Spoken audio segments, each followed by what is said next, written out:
Welcome to folks who are joining. We're going to just give folks about a minute to trickle in. So take your time, get settled, get yourself a glass of water, and we'll start in just a minute. Take your time, everybody.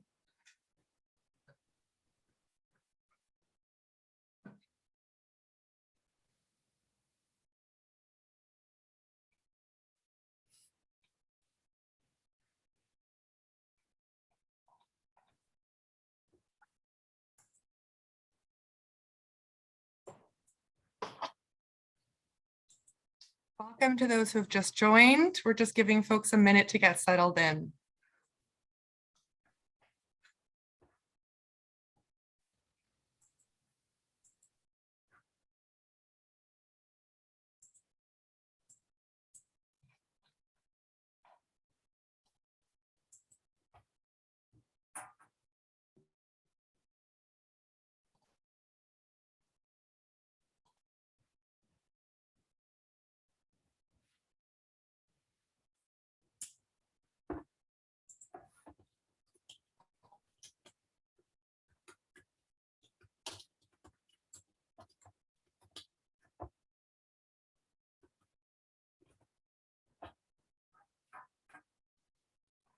All right.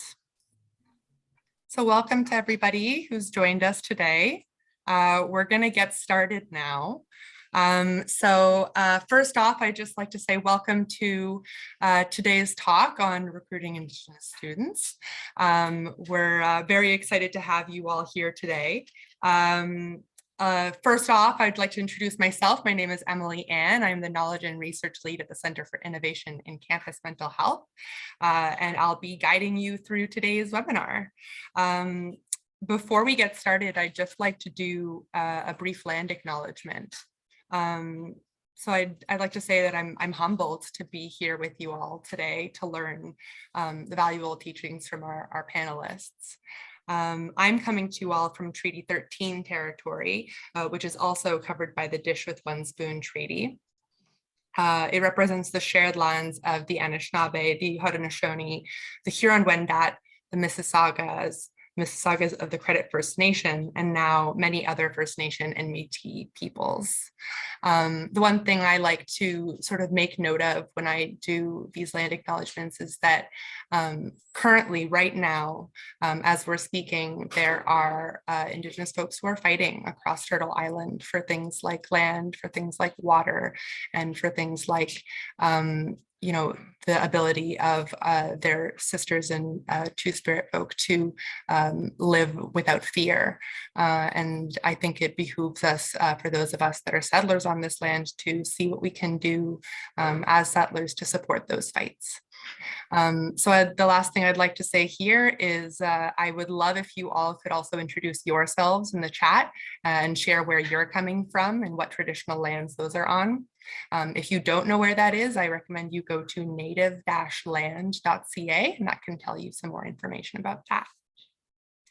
There's a couple of other things I'd like to go through in terms of housekeeping. First of all, I would like to bring your attention to the chat. That is where you folks are going to have an opportunity to connect with each other and make this a little bit more of a communal activity.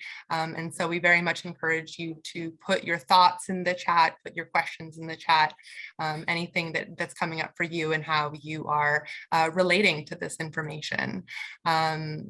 We also would like to bring your attention to the Q&A function. So for any questions that we are going to be answering at the end of the session, if you have a question like that, you can pose it in the Q&A function at the bottom of your screens. I'd also like to point out that we have a live transcription going today.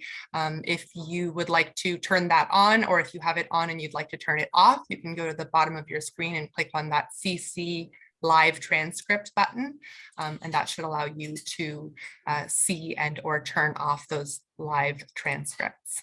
Finally, I'd like to mention that this webinar is being recorded, and so it will be available after the fact on our website.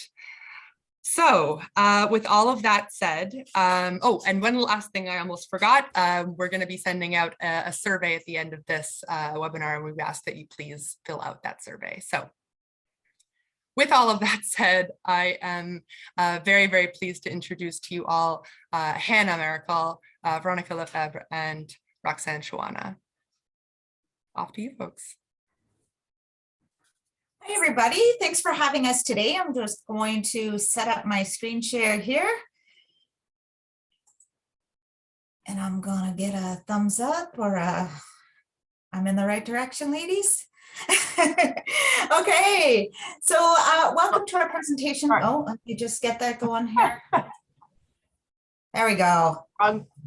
We can see your notes though, Rox. It's the presentation. It's not the presentation screen. See, that is the wrong one.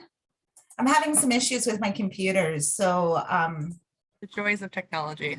Yeah, just hold on with me a minute. We'll get there. You're good. All right, perfect. Okay, so welcome. Thank you for joining us today. My name is Roxanne, and we'll get started with some introductions in just a moment. But let me get right into it here.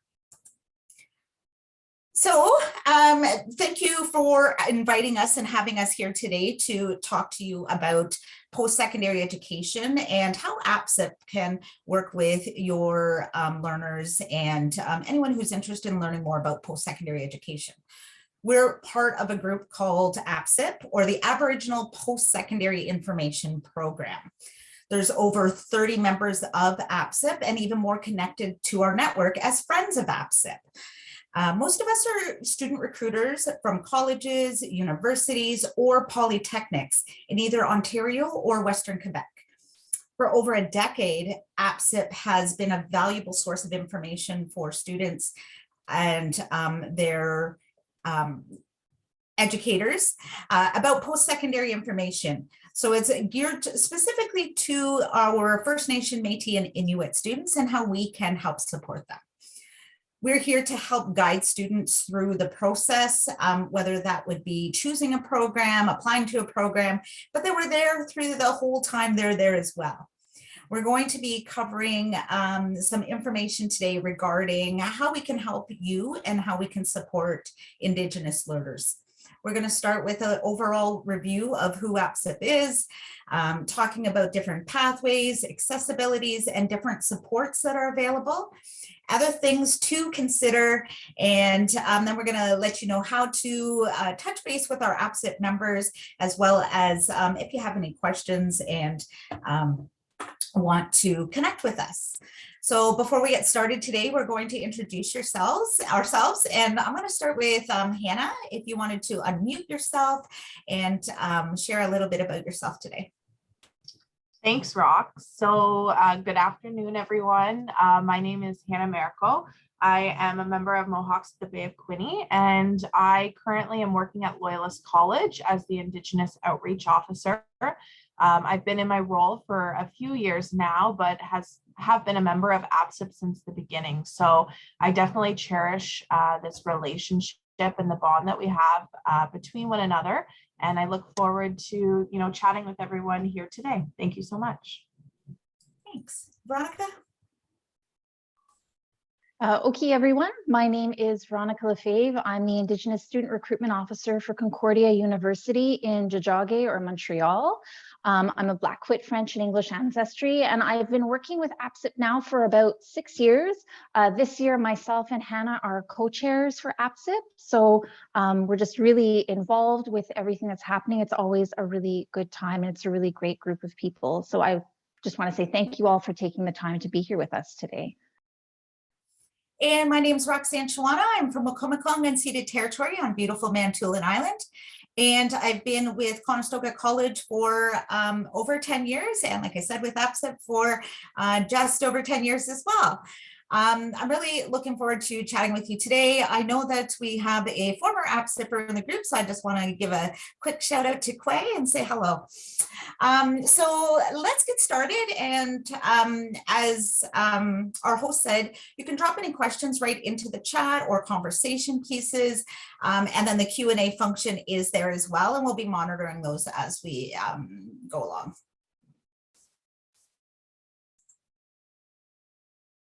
All right. So who is APSIP? APSIP is a bunch of recruiters, and when I say bunch, maybe over 30 recruiters and people who work at post-secondary education centers. So it might be somebody in Indigenous services, it could be somebody in admissions, and it could be somebody who is hired to be a recruiter at the school. We are a group that has been traveling officially together for about 10 years, but before that, even right back into the 90s.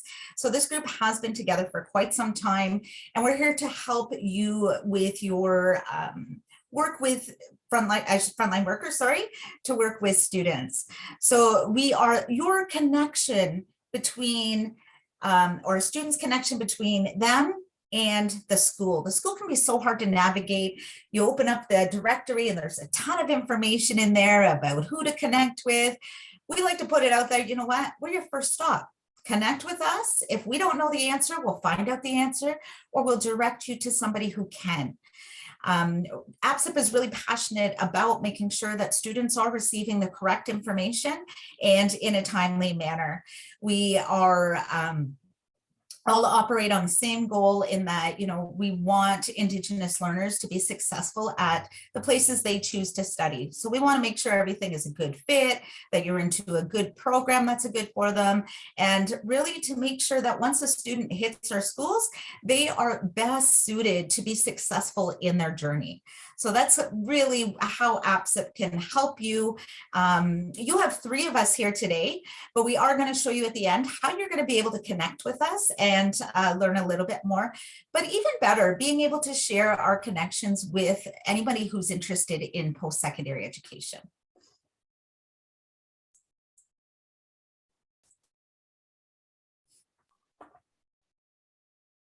So, as we all are aware, pathways are all interchangeable and that there's no right way to navigate the post-secondary system. There can be a lot of flexibility to the post-secondary environment to meet the individual needs of each of our learners. So with each learner, they'll have different needs, different goals, and different passions, and they may realize what these are earlier or later in their academic journey. Regardless of what the case is, it's important for us to be knowledgeable about the different ways people can go about getting to those goals.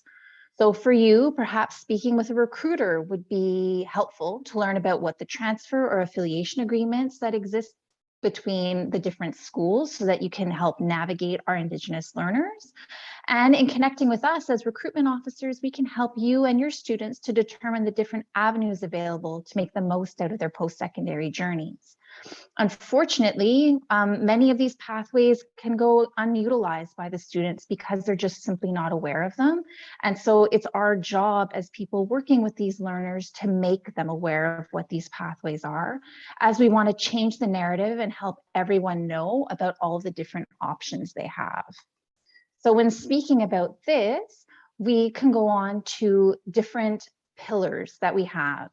So typically in post-secondary, these 3 pillars do tend to be the starting route for an individual learner.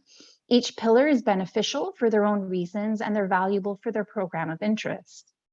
So it's important for our learners to try and be as self-aware as possible of what their passions and interests are, ideally in middle school and then into high school, so that they can keep as many of those options and doors open and available to them. When we're looking at these 3 pillars, we tend to think of them as being fluid and interchangeable. Learners can go forwards, backwards, in between. This is really how they should view their post-secondary journey, as there's no straight line for all. It's a time for learners to explore, try new programs, pathways, and different interests. And it's important for them to enjoy the journey and pursue what ignites them and their interests. So by talking with a recruitment officer, we're able to help you, and then in the end, the learners, to be informed about what the various pathways are, how they will be overall, and they'll be more engaged and interested, maybe passionate and impactful throughout their journeys. The recruiter might ask different varying questions just to find out what the insights are, to make sure that they're helping choose the most insightful pathway for those Indigenous learners.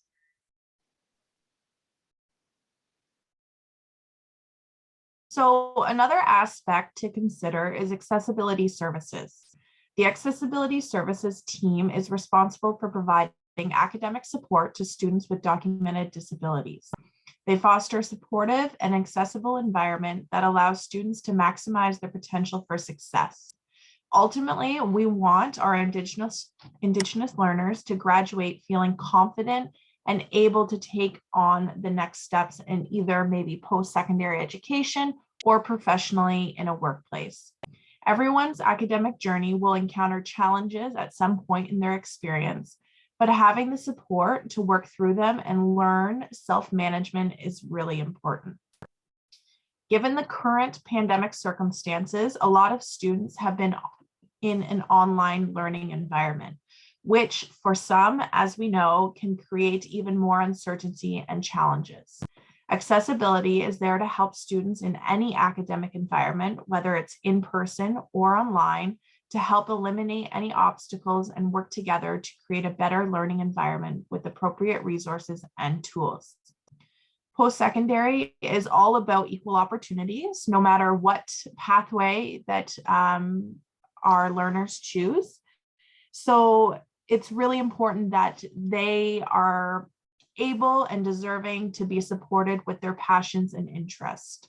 So the accessibility team can support students identified or diagnosed with various circumstances, anything from attention deficit disorder, blind or low vision, brain injury, learning disability, mental health. So that could consider anxiety, depression, PTSD, or even mobility. The first step for a student to receive the appropriate support is by reaching out. It is important to remember that our Indigenous students may approach accessing this differently. There is most likely more barriers and lack of support for their individual needs from prior education. And so when entering post-secondary, it could be overwhelming and isolating in the beginning stages of this process. When having any conversation with Indigenous learners, it is important to mentor and remind them of self-advocacy. Especially when students are entering post-secondary education, they will need to be able to be self-sufficient enough to be able to source information and make connections with individuals at their school for the necessary support. When having these conversations, it is important to note that there are Indigenous services at each of our schools who are a great start or resource as they work through their educational journey for discussions about what might be applicable for them, and maybe just to find out more about what is even available. So once a student is ready to contact the accessibility services at their school, they will need to be prepared to have further conversations about their situation and needs. Accommodations is always important because this will be determined based on a student's needs, along with other factors like specific program requirements and the necessary documentation to support this. Everyone's accommodations will vary because we all have different needs, and our schools want to ensure they are supporting you effectively. Also, by ensuring this, they will be able to provide the proper accommodations to help eliminate any educational barriers to provide students the opportunity to meet and program and course requirements successfully.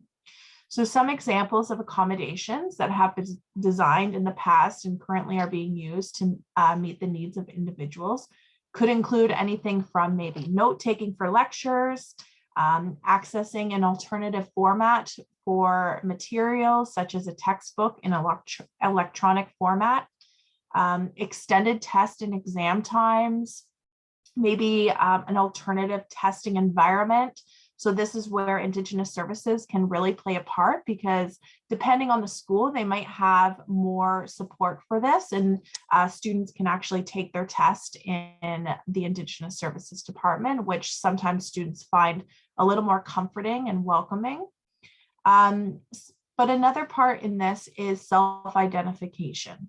This is extremely important in this whole process, and even furthermore in the post-secondary world. For accessibility specifically, it is completely optional for a student to self-identify in a post-secondary setting. They are responsible to self-identify themselves as the documentation and confidential information from maybe their prior education doesn't follow them into the post-secondary environment. Students are encouraged to make connections to accessibility services well before their semester begins. So even if they're transferring from post-secondary to post-secondary, this is good to note so that they get familiar with their new services on campus. Another aspect to self-identification is when applying to maybe OSAP or any other external scholarships and grants, and even sometimes our schools do have this internally because this can allow them to access additional financial support while they're in school. And lastly, it is the responsibility of the students to submit their documentation and fill out any mandatory applications or forms for the required supports. So this process is one that the accessibility team will help a student once they have made contact and identified they would like additional support. The team can support individuals who may have had an individualized learning plan in secondary school, as well as anyone who may be connected and supported by community agencies. For each of our schools, our biggest goal is to ensure they are providing a welcoming and safe environment that helps support their academic journey with free, voluntary, and confidential services. So the goal for every student when entering post-secondary is to be successful. Each student may be entering for different reasons and programs of study, but they're all here to take their academic and professional goals to the next level. Post-secondary education recognizes that each student has different needs and interests.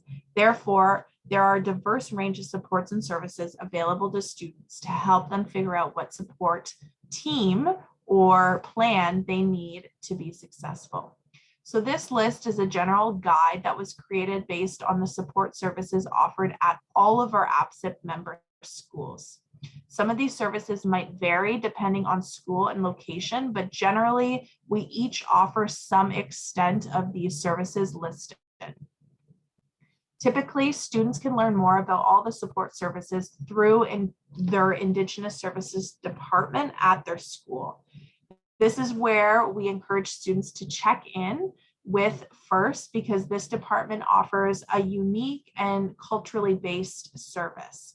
So it's going to differ from them just walking up to maybe their general like student success hub or center.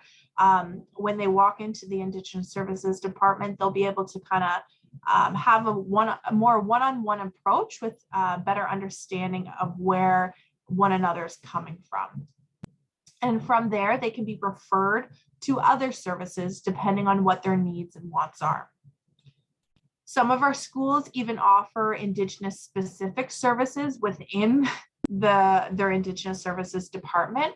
So what I mean by that is maybe within Indigenous Services, they have one specific that's dealing with counseling and support services, but then they also have one external into their support services as well.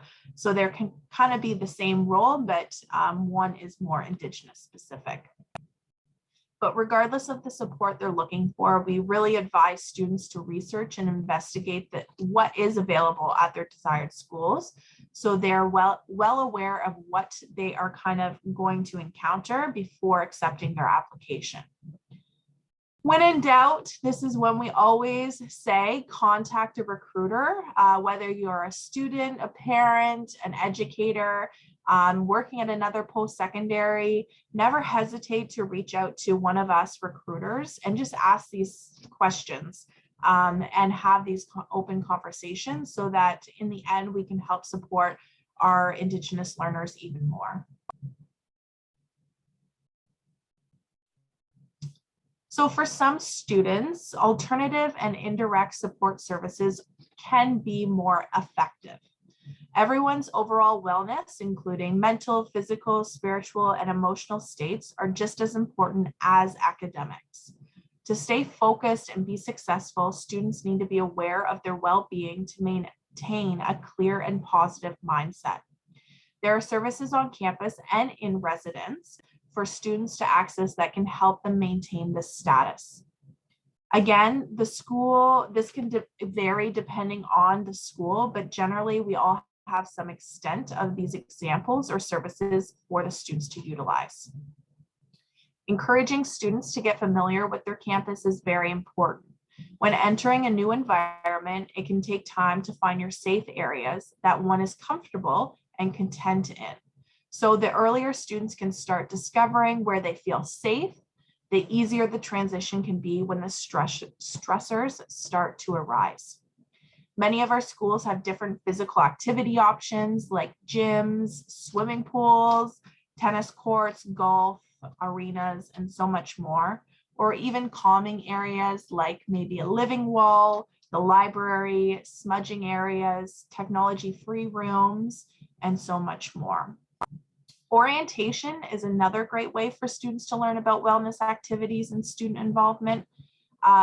They will be able to kind of familiarize themselves with the support staff and locations so they know where to go when they need to reach out. During the school year, there will be a variety of scheduled events and activities for students to access, like elders, therapy dogs, sensory boards, SAD lighting areas, spiritual rooms, and even spaces to chat for informal counseling. Essentially, it is all about preparing the students to be able to self-advocate and know where to reach out when needed.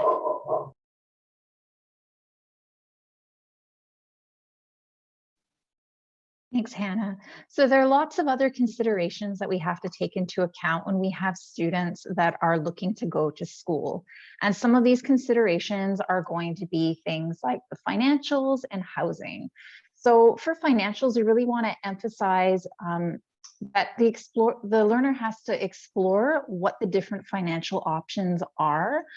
They may need some guidance, but they also need to kind of branch out and do a lot of things on their own, as this will help set them up for success once they're at post-secondary.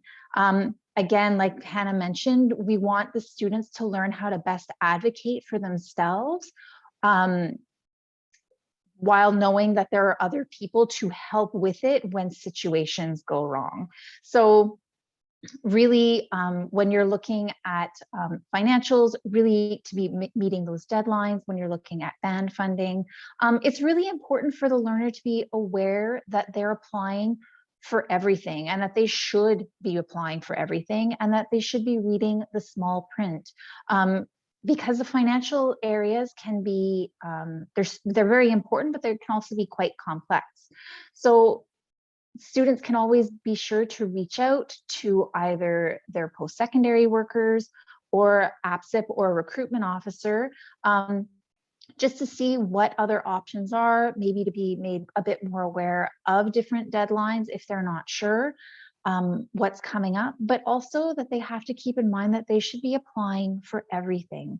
They shouldn't simply be applying for things that are particularly for Indigenous learners. Should apply for those, but they should be applying for other things too, based on what their interests are. So, and something to keep in mind with that is that students don't realize that the steps for applying to a lot of financial options are duplicated across the board. So if you prep everything for one thing, often those documents can be reused for other things. So these are all things to be keeping in mind. Again, hitting all of those deadlines to make sure that they keep as many options available to them.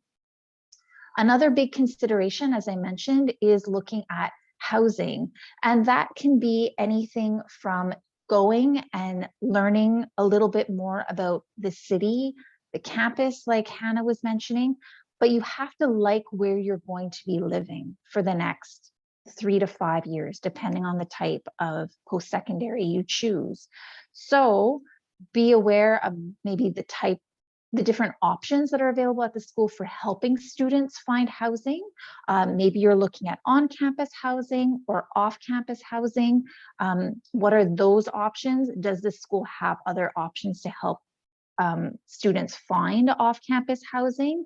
What other resources are available? Is there Indigenous specific housing available either in the city or at the school? These are all things that you can be reaching out to us as recruitment officers about what those different options can look like.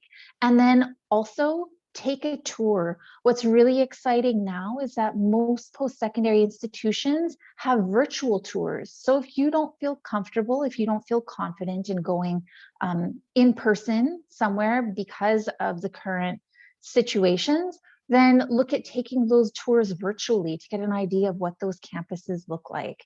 It'll also give you a general idea of what the city is like. And maybe if you're connecting with us as Indigenous recruitment officers, we can help connect you with other Indigenous students so they can tell you other useful things about the environment that you're looking at coming to.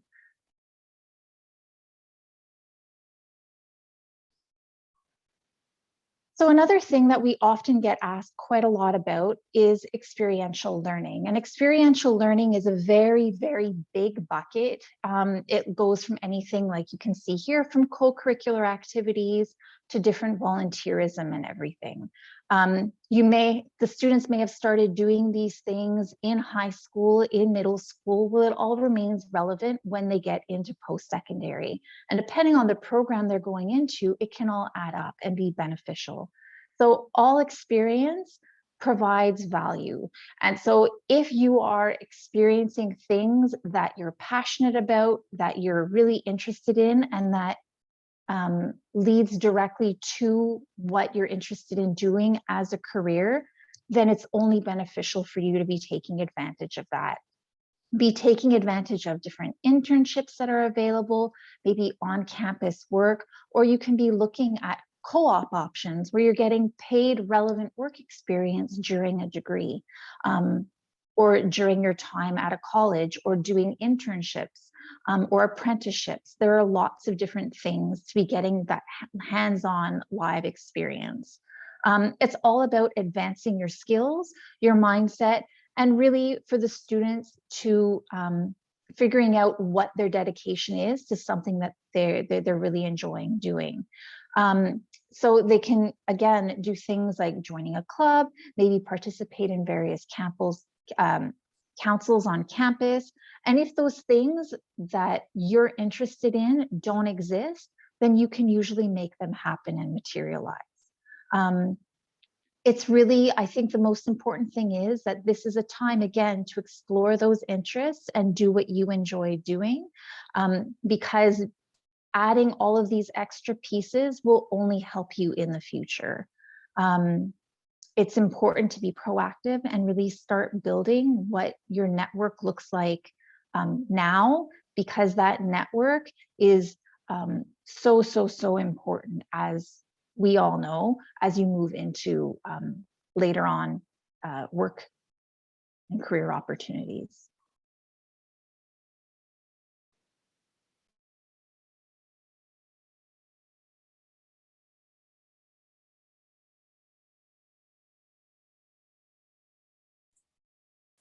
Started talking when I was unmuted, sorry.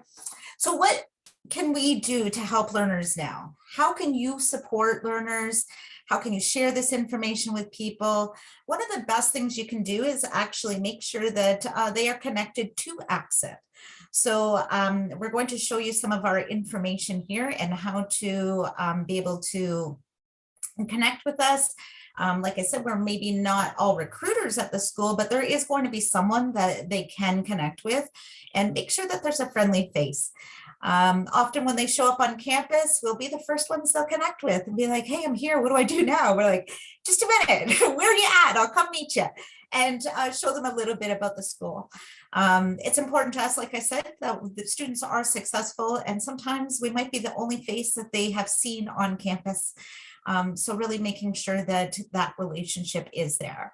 And as a lot of the APSIPers will have different ways to connect with them. Sometimes that just might be an email. It might be a Zoom link where they can set up an appointment at their own kind of convenience. It might be someone's cell phone number there and saying, hey, text me if that's your most comfortable way to communicate. Really, we acknowledge that everyone does have comfort levels that they like to kind of manage on their own. So we just have a whole bunch of ways out there for them to communicate with us. The easiest way is sometimes through our APSIP website, where students can make sure that they are connecting with somebody at the right institution.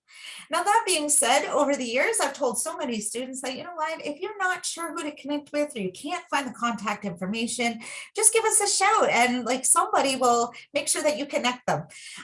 So making sure that even if we are the only 3 faces that you recognize today, we'll be able to connect you with a recruiter at the schools likely that they're interested in, providing we know somebody at the school.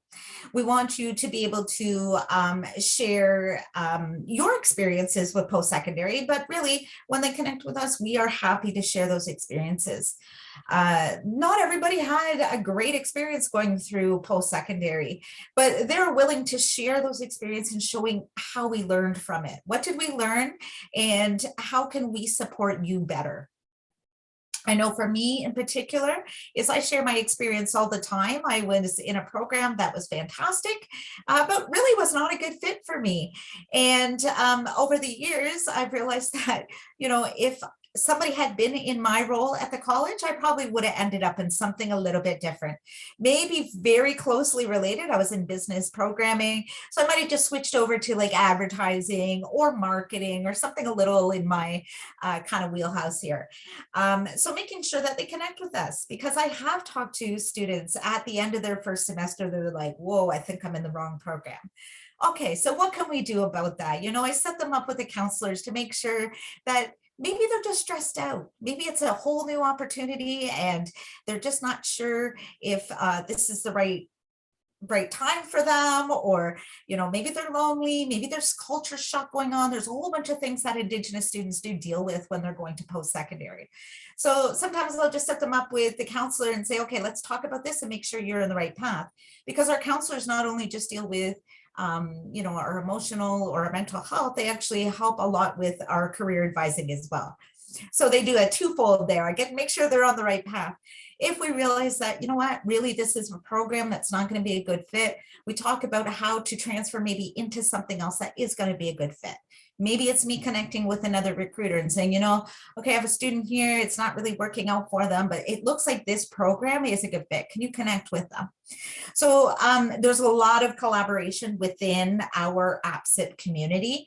And I really hope you take that away with you today. We're all about that, you know, student-centered. We want to build relationships between different communities, but even organizations. So making sure that other people know that we're approachable, and we just want to make sure that we're there for them. So they can do that again by booking a tour. You know, where some of the schools might be opening soon to offer those tours. If, you know, they're from quite a distance away or maybe not comfortable doing tours yet in a crowded atmosphere, I would encourage you to still connect with us, because as I believe it was Hannah said earlier, that there is tours available or virtual tours available on our website. But even better is to have those guided virtual tours, so that I'll show you what's going on, but I'll give you a little bit of insight into maybe the background or the vibe at that campus, or even something like, you know, once you get to talk to them a bit, if you find out where their favorite restaurant is, how close that even is. So being able to provide some of that behind the scenes and personal, relevant information to the student, I think is key. They can read it up. They can read up on it on our website, but just that little bit of interaction can really make the difference. Okay, so we're just going to. So the best way to connect with Recruiter is through apsip.ca. And I'm going to pull up our website here. So what I want you to be able to know is that connect with an Indigenous recruiter. We're going to be able to help the student throughout their entire journey. helping them explore their options, which we can also do as recruiters. And then by discovering their full potential, by utilizing all of those amazing supports that are available at the schools to help them realize how great of students they can be. We've got some social media sites here that we're just promoting.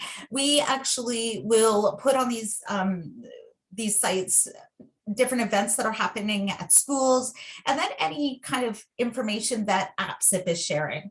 So we'll be reaching out to guidance counselors and talking a little bit more about what some of that, how we can support their learners, and reaching out throughout the entire season, just showing you what's available to students. These might be webinars throughout the year, and then in the fall we'd have a full-on tour. So I am just going to stop sharing there and pull up the APSIP website so you can see it. There is contact information for all the recruiters. There's easy way to access our recruiters as well. And you're gonna have to tell me if I'm on the right page here again. No? Okay. My screens are flipped here.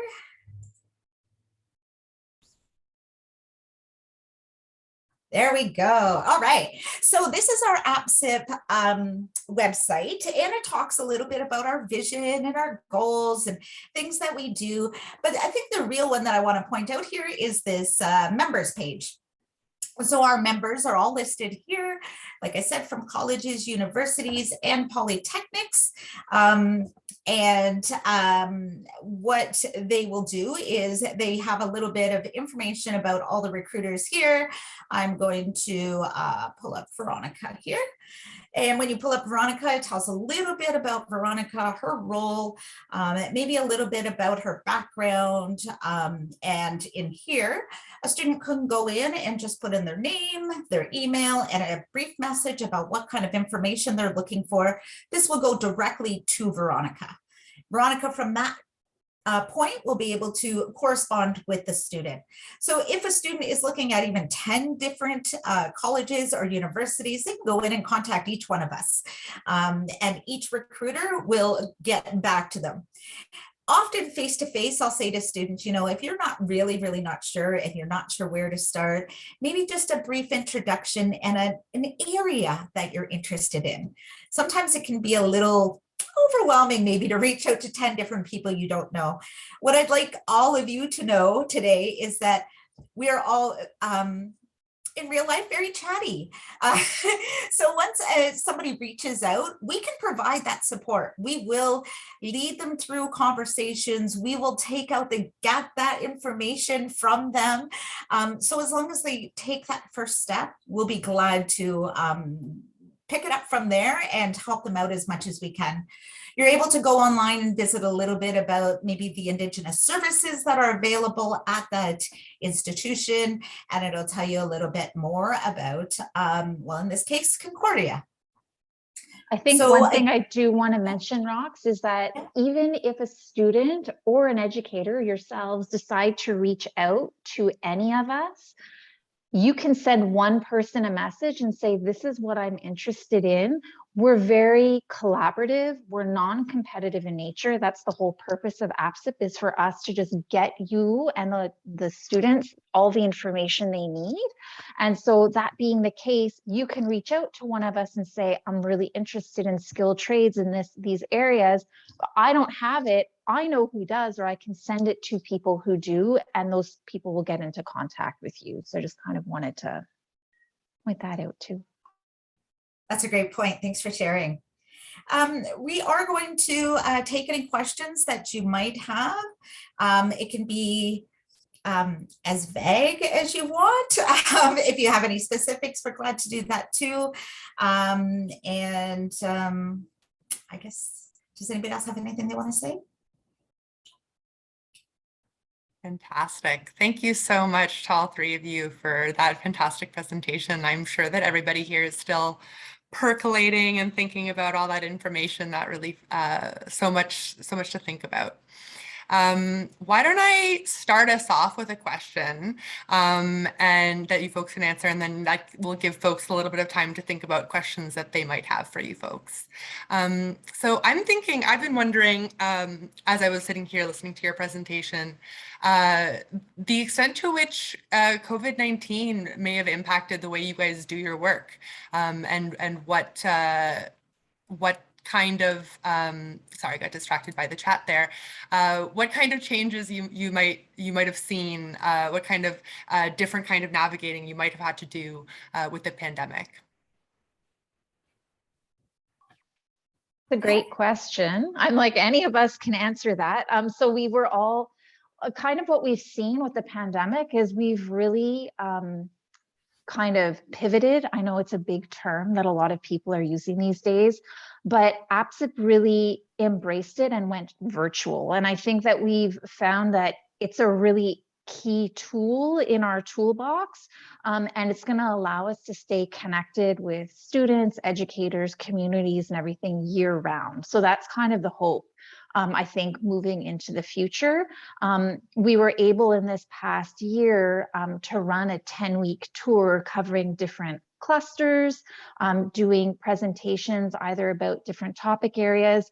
Maybe we were contacted by different communities or educators, which is something that you can do if you're interested in having APSIP come and give a presentation about maybe a particular topic area or just about post-secondary in general. It's something that we absolutely do. So please feel free to connect with us if you have those needs. But it's really just allowed us to be reaching out year round, I think is kind of what recruitment for a lot of us is like, it's the fall season, it's intense. This year it was 10 weeks of online. We were doing several sessions, sometimes a day.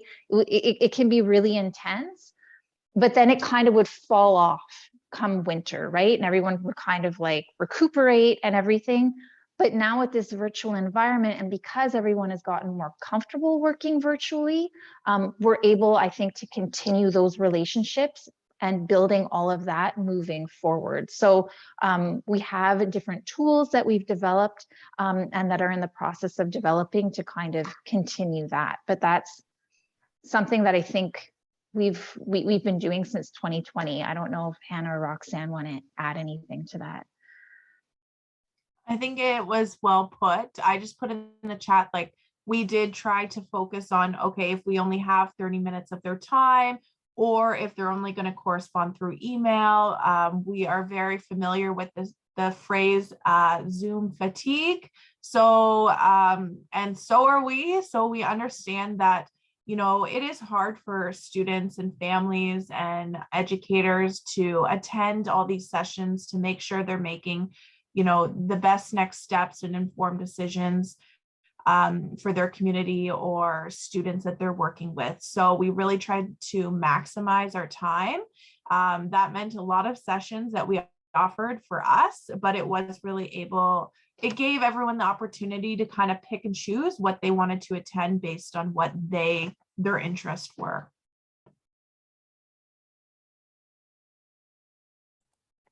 Fabulous. Roxanne, did you have anything to add to that? Okay. Sounds like you folks were very, very busy. So I appreciate that, the really fantastic work that you all are doing. I don't see any questions coming in.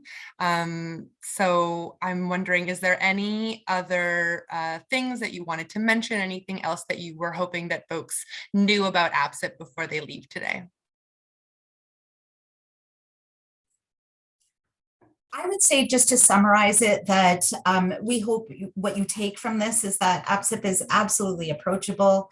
We are here for students. Our goal is, like, we are student-centered.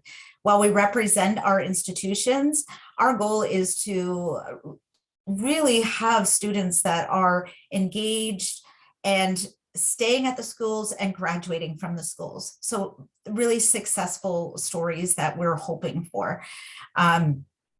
And being mindful that we deal with a bunch of different kinds of learners. We are always able to reach out to wherever they may be. Really, we've been all across, like in Ontario, we do some far north stuff too as well.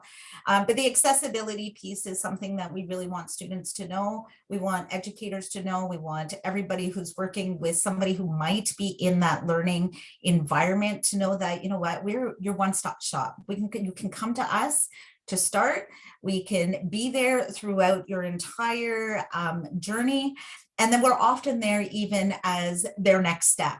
So now you want to continue on to school? Well, hey, I have my friend over at Concordia you need to chat with. She's got an awesome program that's going to help you build up to where you need to be.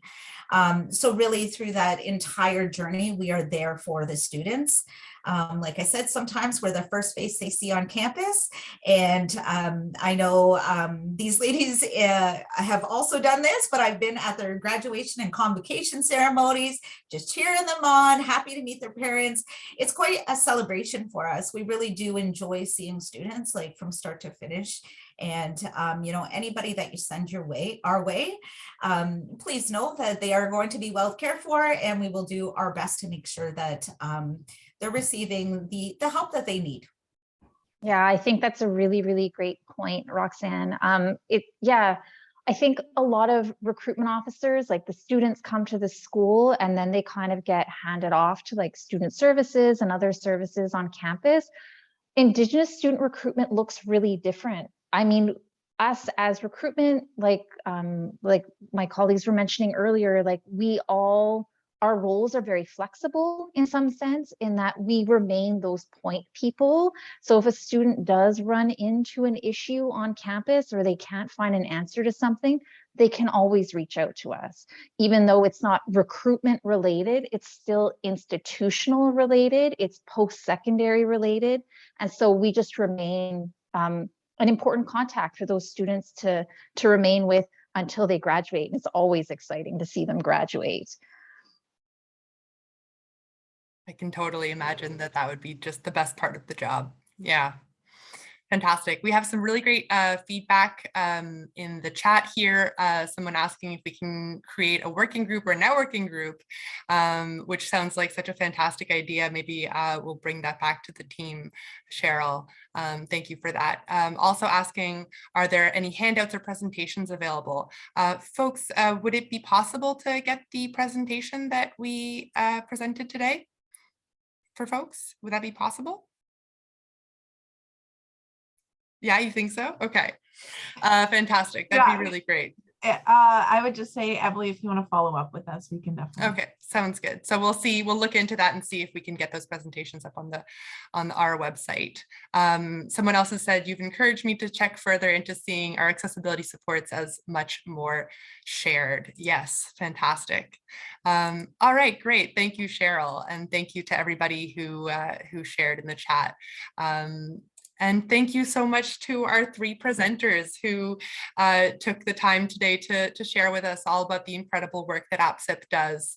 I am, again, so humbled to get to share this space with you all today and to get to learn from you all today. And thank you also to everybody who joined us today. We hope that you got a lot out of it. And with that, I'm going to give folks about 7 minutes back into their calendars. So take care, everybody, and we'll see you at our next webinar.